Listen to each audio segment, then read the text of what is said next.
अस्सलाम वालेकुम दोस्तों, आज की वीडियो शुरू करने से पहले मैं स्क्रीन पर आपको एक डॉक्यूमेंट दिखाना चाहती हूँ। ये कोई सोशल मीडिया पोस्ट नहीं, ये कोई रोमर नहीं, ये कोई व्हाट्सएप फॉरवर्ड नहीं, ये स्टेट बैंक ऑफ पाकिस्तान का ऑफिशियल सर्कुलर है जो 14 अप्रैल 2026 में जारी किया गया। और इस सर्कुलर की एक लाइन ने पाकिस्तान के क्रिप्टो लैंडस्केप को हमेशा के लिए बदल दिया। इसमें लिखा है कि State Bank of Pakistan regulated entities Pakistan Virtual Asset Regulatory Authority यानी PVARA के licence virtual asset service provider के बैंक अकाउंट्स खोल सकती है। अगर आप क्रिप्टो को फॉलो करते हैं तो आप समझ सकते हैं कि ये कितनी बड़ी डेवलपमेंट है, क्योंकि 2018 से लेकर 2026 तक पाकिस्तान में क्रिप्टो और बैंकिंग के दरमियान एक दीवार खड़ी थी और अब वो दीवार गिरना शुरू हो गई है। लेकिन इसका असल मतलब क्या है? क्या क्रिप्टो लीगल हो गया है?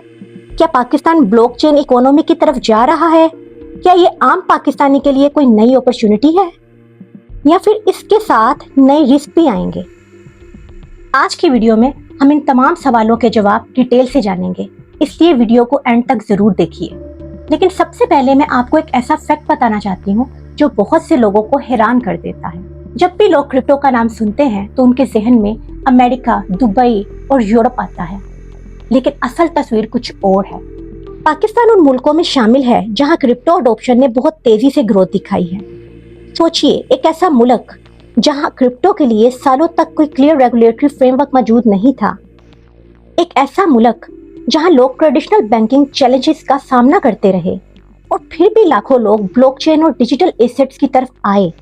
ये सिर्फ टेक्नोलॉजी का ट्रेंड नहीं था, ये लोगों की जरूरत भी थी। Freelancers, students, remote workers, overseas Pakistani, ये सब फाइनेंशियल टूल की तरफ देख रहे थे। इसीलिए पाकिस्तान को दुनिया की बड़ी क्रिप्टो कम्युनिटीज में शुमार किया जाता है। और ये बात इसलिए भी अहम है क्योंकि जब रेगुलेशन नहीं था तब भी अडॉप्शन इतनी ज्यादा थी। अब सोचिए, जब रेगुलेटरी फ्रेमवर्क डेवलप होगा तो इंडस्ट्री कितनी तेजी से आगे बढ़ सकती है। अब सवाल पैदा होता है, पाकिस्तान में क्रिप्टो कितने लोग यूज करते हैं? जवाब है 27.1 मिलियन यूजर्स। जी हाँ, ये सिर्फ एक नंबर नहीं है, इस नंबर के पीछे लाखों कहानियां हैं। कुछ लोग फ्रीलांसर्स हैं, कुछ इंटरनेशनल क्लाइंट्स के साथ काम करते हैं, कुछ लोग ब्लॉकचेन टेक्नोलॉजी सीख रहे हैं, कुछ लोग डिजिटल फाइनेंस के नए अपॉर्चुनिटीज को एक्सप्लोर कर रहे हैं और कुछ लोग सिर्फ क्यूरियोसिटी की वजह से क्रिप्टो मार्केट में आए। अगर पॉपुलेशन के हिसाब से देखा जाए तो ये एक बहुत बड़ी कम्युनिटी है और सबसे दिलचस्प बात यह है कि इस कम्युनिटी का सबसे ज्यादा बड़ा हिस्सा नौजवानों पर मुश्तमिल है। 18 से 25 साल की एज ग्रुप सबसे बड़ा हिस्सा रखती है। इसके बाद 26 से 35 साल के यूजर्स आते हैं, यानी ज्यादातर यूजर 35 साल से कम उम्र के हैं।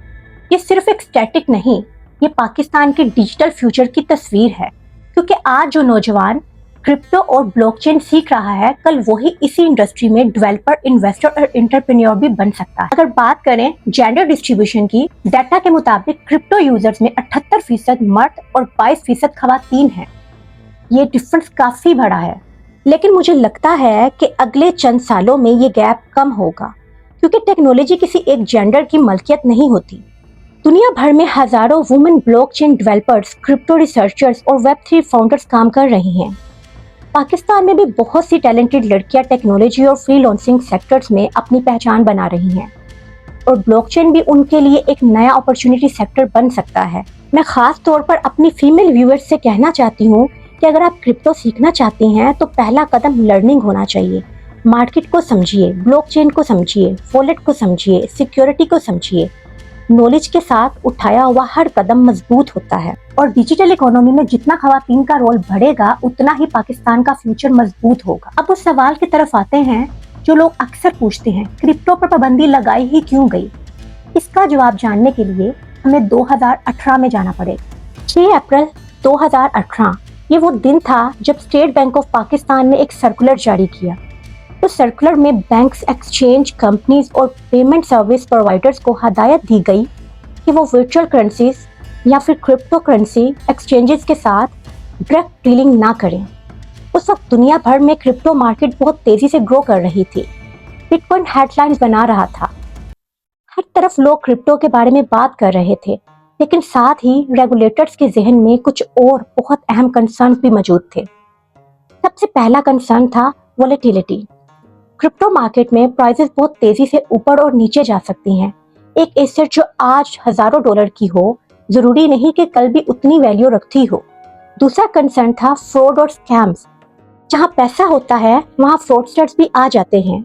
उस दौर में दुनिया भर में फेक प्रोजेक्ट और पॉन्जी स्कीम सामने आ रही थी। तीसरा कंसर्न था मनी लॉन्ड्रिंग और इलीगल फाइनेंशियल एक्टिविटीज।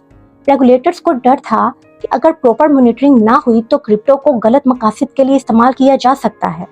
इसलिए पाकिस्तान ने भी एहतियाती पॉलिसी अडॉप्ट की।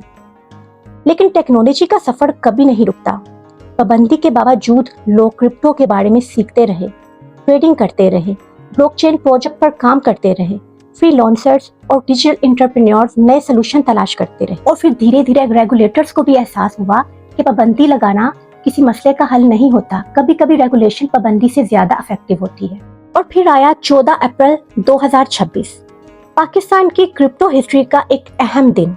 स्टेट बैंक ऑफ पाकिस्तान ने एक नया सर्कुलर जारी किया। इस सर्कुलर ने मार्केट में बहुत बड़ी डिस्कशन को जन्म दिया। क्यों? क्योंकि इसमें बैंक्स को ये इजाजत दी गई कि वो PVARA से licence virtual asset service providers के बैंक अकाउंट्स खोल सकती हैं। ये एक छोटी लाइन लग सकती है, लेकिन इसका इम्पैक्ट बहुत बड़ा है। सोचिए, किसी भी फाइनेंशियल इंडस्ट्री को ऑपरेट करने के लिए बैंकिंग एक्सेस कितनी जरूरी होती है। बैंकिंग एक्सेस के बगैर किसी भी रेगुलेटेड इकोसिस्टम का ग्रो करना मुश्किल होता है। इसीलिए सर्कुलर को पाकिस्तान के क्रिप्टो सेक्टर के लिए एक टर्निंग पॉइंट के तौर पर भी देखा गया। ये सिर्फ एक एडमिनिस्ट्रेटिव अपडेट नहीं थी, ये एक सिग्नल था। एक सिग्नल कि पाकिस्तान क्रिप्टो और ब्लॉकचेन इंडस्ट्री के लिए एक स्ट्रक्चर्ड फ्रेमवर्क की तरफ बढ़ रहा है। लेकिन याद रखें, ये अनरिस्ट्रिक्टेड अप्रूवल नहीं है। हर कंपनी को रूल्स फॉलो करना होंगे, लाइसेंसिंग रिक्वायरमेंट पूरी करनी होगी, कंप्लायंस स्टैंडर्ड्स मेंटेन करने होंगे और रेगुलेटर की कंडीशन पर अमल करना होगा। यानी फोकस सिर्फ ग्रोथ पर नहीं, रिस्पॉन्सिबल ग्रोथ पर होना चाहिए।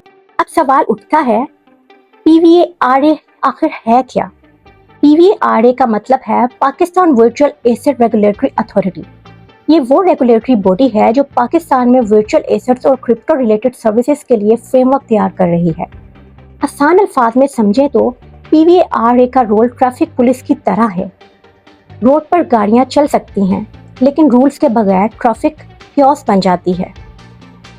इसी तरह फाइनेंशियल मार्केट भी रूल्स के बगैर खतरनाक हो सकते हैं। PVARA का मकसद मार्केट को रोकना नहीं, बल्कि मार्केट को ऑर्गेनाइज करना है। Investor protection, compliance monitoring, licensing, risk management और ट्रांसपेरेंसी, ये तमाम चीज़ें रेगुलेशन का हिस्सा होती हैं। रेगुलेशन का मतलब सिर्फ परमिशन नहीं होता, रेगुलेशन का मतलब अकाउंटेबिलिटी भी होता है। और इसीलिए दुनिया के ज़्यादातर डेवलप्ड मार्केट भी रेगुलेशन की तरफ जा रही हैं। पाकिस्तान भी अब इसी डायरेक्शन में कदम बढ़ा रहा है। अगर ये फ्रेमवर्क सक्सेसफुली इम्प्लीमेंट होता है तो आने वाले सालों में ब्लॉकचेन स्टार्टअप्स, फिनटेक इनोवेशन और डिजिटल एसेट सर्विसेज के लिए नए दरवाजे खुल सकते हैं। और शायद इसी वजह से 2026 को पाकिस्तान की क्रिप्टो हिस्ट्री में एक अहम साल के तौर पर याद रखा जाएगा। अब दोस्तों, पॉलिसी डॉक्यूमेंट्स और रेगुलेशंस अपनी जगह, लेकिन कभी कभी एक छोटा सा जुमला पूरी कहानी बयान कर देता है। और पाकिस्तान की क्रिप्टो डिबेट में भी एक ऐसा ही जुमला सामने आया। बिलाल बिन साकिब ने कहा, for many Pakistanis bitcoin is not theory, it's a relief. जरा इस बात पर गौर कीजिए। अक्सर जब डेवलप कंट्रीज में क्रिप्टो की बात होती है तो लोग उसे इन्वेस्टमेंट, स्पेकुलेशन या टेक्नोलॉजी के पर्सपेक्टिव से देखते हैं, लेकिन डेवलपिंग कंट्रीज में कहानी कुछ मुख्तलिफ होती है। यहाँ आम आदमी इन्फ्लेशन का सामना करता है, करेंसी डेप्रिसिएशन का सामना करता है, इकोनॉमिक अनसर्टेनिटी का सामना करता है। लोग अपनी सेविंग्स की वैल्यू को बचाने के तरीके तलाश करते हैं। लोग नए फाइनेंशियल अपॉर्चुनिटीज को ढूंढते हैं। इसीलिए बहुत से लोग क्रिप्टो को सिर्फ एक एसेट के तौर पर नहीं देखते, बल्कि एक अल्टरनेटिव फाइनेंशियल टूल के तौर पर देखते हैं। लेकिन यहाँ बात बहुत ज़रूरी है। रिलीफ और गारंटी दो मुख्तलिफ चीज़ें हैं। क्रिप्टो अपॉर्चुनिटीज दे सकता है, लेकिन रिस्क भी रखता है। इसीलिए नॉलेज, रिसर्च और रिस्क मैनेजमेंट हर इन्वेस्टर के लिए ज़रूरी है। आज भी जो मार्केट को समझे बगैर मार्केट में एंटर करते हैं वो नुकसान उठा सकते हैं, और जो लोग काम सीख कर मार्केट में एंटर होते हैं उनके लिए अपॉर्चुनिटीज ज़्यादा हैं।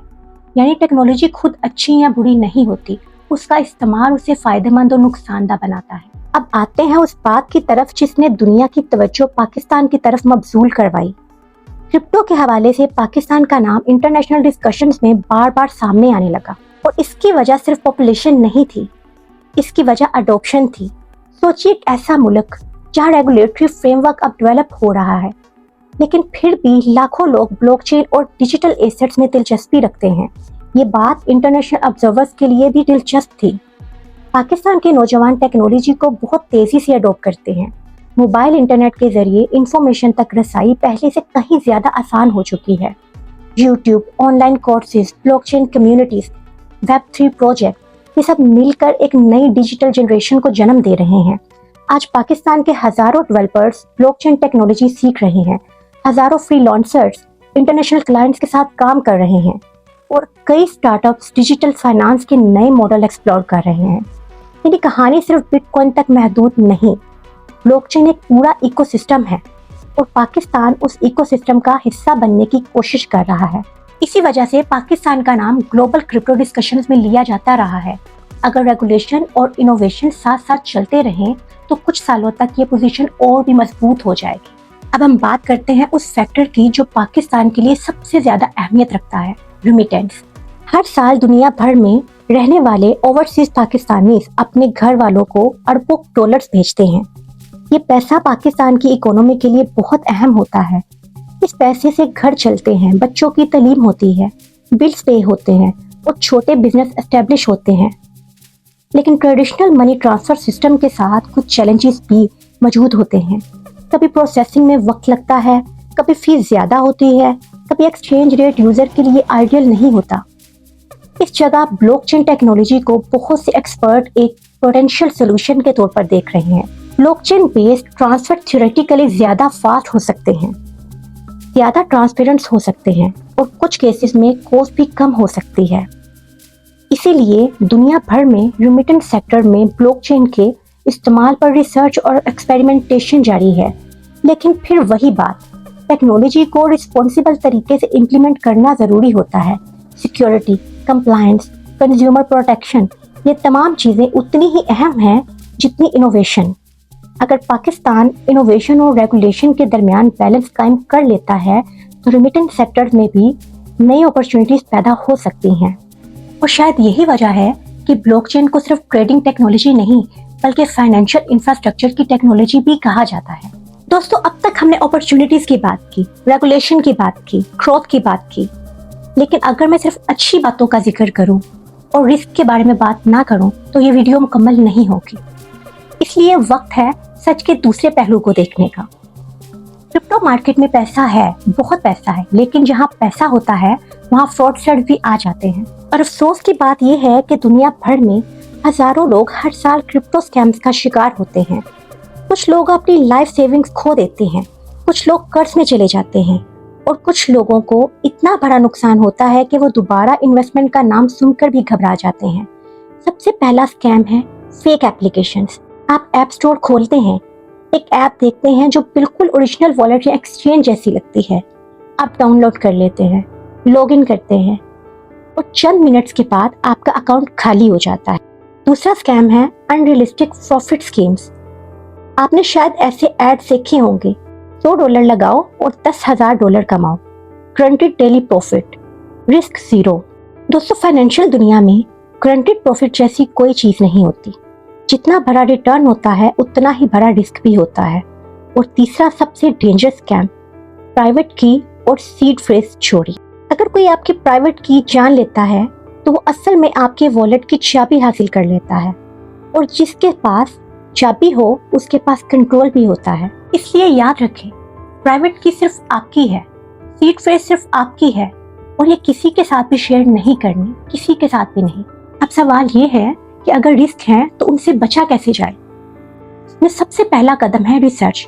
जब आप किसी प्लेटफॉर्म को यूज करते हैं तो सबसे पहले उस पर रिसर्च करें, उसकी ऑफिशियल वेबसाइट को वेरीफाई करें, उनके रिव्यूज देखें, उनका बैकग्राउंड चेक करें। दूसरा कदम, कभी भी फोमो का शिकार मत हो। फोमो यानी फियर ऑफ मिसिंग आउट। एक ऐसी फीलिंग होती है जब आप किसी को प्रॉफिट कमाते देखते हैं तो जल्दी में फैसला कर लेते हैं और फिर नुकसान उठाते हैं। तीसरा कदम, स्ट्रॉन्ग सिक्योरिटी रखिए। 2 फैक्टर ऑथेंटिफिकेशन अनेबल कीजिए। हर अकाउंट का पासवर्ड डिफरेंट रखिए। चौथा कदम, अपनी होल्डिंग के बारे में हर किसी को मत बताइए, क्योंकि फाइनेंशियल प्राइवेसी भी सिक्योरिटी का हिस्सा होती है। और पांचवा कदम, सीखना कभी भी बंद मत कीजिए, क्योंकि क्रिप्टो मार्केट रोज बदलती है, रोज नए प्रोजेक्ट्स आते हैं और रोज नए स्कैम्स भी आते हैं। जो सीखता रहता है वो आगे बढ़ता रहता है, और जो रुक जाता है वो पीछे रह जाता है। मैं इस बात पर जोर इसलिए दे रही हूँ क्योंकि मैंने बहुत सी ऐसी कहानियां देखी हैं जिसमें सिर्फ एक क्लिक ने सारी सेविंग को खत्म कर दिया। इसलिए मेरा मशवरा है कि आप उनमें से मत बनिए। अब सवाल ये है कि आगे क्या होगा। क्या ये सिर्फ क्रिप्टो की कहानी है, या इससे कोई और बड़ा बदलाव भी आ रहा है? सच ये है कि दुनिया एक डिजिटल ट्रांसफॉर्मेशन के दौर से गुजर रही है। Artificial intelligence, blockchain, cloud computing, cyber security, ये तमाम टेक्नोलॉजीज मिलकर इकोनॉमी को बदल रही हैं। आज से 20 साल पहले इंटरनेट एक नई चीज थी। आज इंटरनेट के बगैर जिंदगी का तसव्वुर मुश्किल है। इसी तरह कई एक्सपर्ट ब्लॉकचेन को भी फ्यूचर इंफ्रास्ट्रक्चर टेक्नोलॉजी के तौर पर देखते हैं। और पाकिस्तान के पास एक बहुत बड़ा एडवांटेज है, हमारी यूथ। पाकिस्तान की पॉपुलेशन का बड़ा हिस्सा नौजवानों पर मुश्तमिल है। अगर ये नौजवान टेक्नोलॉजी सीख लेते हैं, अगर ये इनोवेशन पर फोकस करते हैं, अगर ये सिर्फ कंज्यूमर्स नहीं बल्कि क्रिएटर्स बन जाते हैं, तो पाकिस्तान डिजिटल इकोनॉमी में बहुत आगे जा सकता है। मुझे लगता है कि असल सवाल ये नहीं कि ब्लॉकचेन का फ्यूचर है या नहीं। असल सवाल ये है कि पाकिस्तान उस फ्यूचर में कितना बड़ा रोल अदा करेगा, और इसका जवाब हम सब मिलकर लिखेंगे। डेवलपर्स लिखेंगे, एंटरप्रेन्योर्स लिखेंगे, फ्रीलांसर्स लिखेंगे, और वो नौजवान लिखेंगे जो आज अपने मोबाइल पर ये वीडियो देख रहे हैं। शायद आने वाले सालों में पाकिस्तान से ऐसे ब्लॉकचेन स्टार्टअप्स निकलें जो पूरी दुनिया में नाम कमाएं। शायद ऐसे डेवलपर्स निकलें जो नेक्स्ट जनरेशन एप्लीकेशन बनाएं। और शायद इसी वजह से 2026 को एक नए डिजिटल चैप्टर के तौर पर याद रखा जाएगा। तो दोस्तों, आज की वीडियो में हमने पाकिस्तान के क्रिप्टो लैंडस्केप में आने वाली एक बहुत अहम डेवलपमेंट को डिटेल से समझा। सबसे पहली बार 2018 में स्टेट बैंक ऑफ पाकिस्तान ने क्रिप्टो रिलेटेड एंटिटीज के लिए बैंकिंग रिस्ट्रिक्शंस लगाई थी। उस वक्त रेगुलेटर्स के कंसर्न वॉलेटिलिटी, स्कैम्स और फाइनेंशियल क्राइम रिस्क थे। दूसरी बात, 14 अप्रैल 2026 को एक नया चैप्टर शुरू हुआ। स्टेट बैंक के नए सर्कुलर ने licence virtual asset service providers के लिए बैंकिंग एक्सेस का रास्ता खोल दिया। तीसरी बात, पाकिस्तान में क्रिप्टो और ब्लॉकचेन के हवाले से दिलचस्पी बहुत ज्यादा है। लाखों लोग डिजिटल एसेट्स और ब्लॉकचेन टेक्नोलॉजी के बारे में सीख रहे हैं। चौथी बात, PVARA का रोल बहुत अहम है, क्योंकि किसी भी इंडस्ट्री की सस्टेनेबल ग्रोथ के लिए रेगुलेशन और अकाउंटेबिलिटी जरूरी होती है। और पांचवी और शायद सबसे इम्पोर्टेंट बात, अपॉर्चुनिटी और रिस्क हमेशा साथ साथ चलते हैं। क्रिप्टो भी इससे मुख्तलिफ नहीं। नॉलेज के बगैर लिया गया हर कदम आपको नुकसान तक लेके जा सकता है, और रिसर्च के साथ लिया गया कदम आपको अपॉर्चुनिटीज तक लेकर जाएगा। यानी टेक्नोलॉजी खुद फैसला नहीं करती, फैसला हम करते हैं कि हमें उसे किस तरह इस्तेमाल करना है। अब वीडियो खत्म करने से पहले मैं आपको एक एडवाइस देना चाहती हूँ। ये कोई फाइनेंशियल एडवाइस नहीं, मैं सिर्फ एक दोस्त की तरह आपको समझाना चाहती हूँ कि अगर आप क्रिप्टो में बिल्कुल नए हैं तो इन्वेस्टमेंट से ज्यादा जोर लर्निंग पे दीजिए। सबसे पहले जानिए बिटकॉइन क्या है, ब्लॉकचेन क्या है, वॉलेट क्या है, ब्लॉकचेन काम कैसे करता है, प्राइवेट की क्या है। इन सवालों के जवाब हासिल कीजिए, क्योंकि नॉलेज से बड़ी इन्वेस्टमेंट और कोई नहीं होती। और दूसरी बात, कभी भी वो पैसा इन्वेस्ट मत कीजिए जिसका नुकसान आप बर्दाश्त ना कर सके, क्योंकि मार्केट ऊपर भी जाती है और नीचे भी आती है, और ये बात हर इन्वेस्टर को समझनी चाहिए। और तीसरी बात, अगर कोई शख्स आपसे ओवरनाइट मिलियनियर बनने का वादा कर रहा है तो प्लीज उससे दूर रहिए, क्योंकि असल वेल्थ डिसिप्लिन और लर्निंग में होती है, किसी शॉर्टकट में नहीं। और चौथी बात, सिक्योरिटी को कभी भी हल्के में मत लीजिए। स्ट्रॉन्ग पासवर्ड, 2 फैक्टर ऑथेंटिफिकेशन और अपनी प्राइवेट इंफॉर्मेशन की हिफाजत कीजिए, क्योंकि ये सबसे ज्यादा जरूरी है, बिल्कुल वैसे ही जैसे आपकी इन्वेस्टमेंट। और पांचवी बात, सीखना कभी भी मत छोड़िए, क्योंकि टेक्नोलॉजी रोज ब रोज इवॉल्व हो रही है। जो इंसान सीखता रहता है वो जिंदगी में आगे बढ़ता रहता है, और जो सीखना छोड़ देता है दुनिया भी उसे पीछे छोड़ देती है। दोस्तों, कभी कभी तारीख में कुछ ऐसे लम्हे आते हैं जो देखने में बहुत छोटे लगते हैं, लेकिन बाद में पता चलता है कि वो एक नए दौर की शुरुआत थी। शायद पाकिस्तान के लिए डिजिटल फाइनेंस और ब्लॉकचेन का सफर भी किसी ऐसे ही मोड़ पर खड़ा है। और आने वाले सालों में हम देखेंगे कि इंडस्ट्री किस तरफ जाती है। क्या पाकिस्तान इनोवेशन का मरकज बन पाएगा, क्या हमारी यूथ नए स्टार्टअप बना पाएगी? क्या ब्लॉकचेन और डिजिटल एसेट्स इकोनॉमी का हिस्सा बन पाएंगे? इन तमाम सवालों के जवाब वक्त देगा, लेकिन एक बात मैं यकीन के साथ कह सकती हूँ, फ्यूचर उन लोगों का होता है जो सीखना नहीं छोड़ते, जो अडॉप्ट करते हैं, जो नई अपॉर्चुनिटीज को समझने की कोशिश करते हैं। अगर आज की वीडियो आपको इन्फॉर्मेटिव लगी या आपने कुछ नया सीखा, और अगर आप चाहते हैं कि मैं ऐसी ही इन्फॉर्मेटिव वीडियोस बनाती रहूं, तो मेरी वीडियो को लाइक ज़रूर कीजिए और मेरे चैनल को सब्सक्राइब ज़रूर कीजिए। और याद रखिए कि नॉलेज ही सबसे बड़ी पावर है। और कमेंट सेक्शन में अपनी राय का इजहार ज़रूर कीजिए कि आप समझते हैं कि ब्लॉकचेन और क्रिप्टो पाकिस्तान के लिए एक पॉजिटिव डेवलपमेंट है, या अभी भी आपके जहन में कुछ कंसर्न्स मौजूद हैं। मैं आपके कमेंट ज़रूर पढ़ूंगी और उनका जवाब ज़रूर दूंगी। अब मिलते हैं मेरी अगली वीडियो में। अल्लाह हाफिज।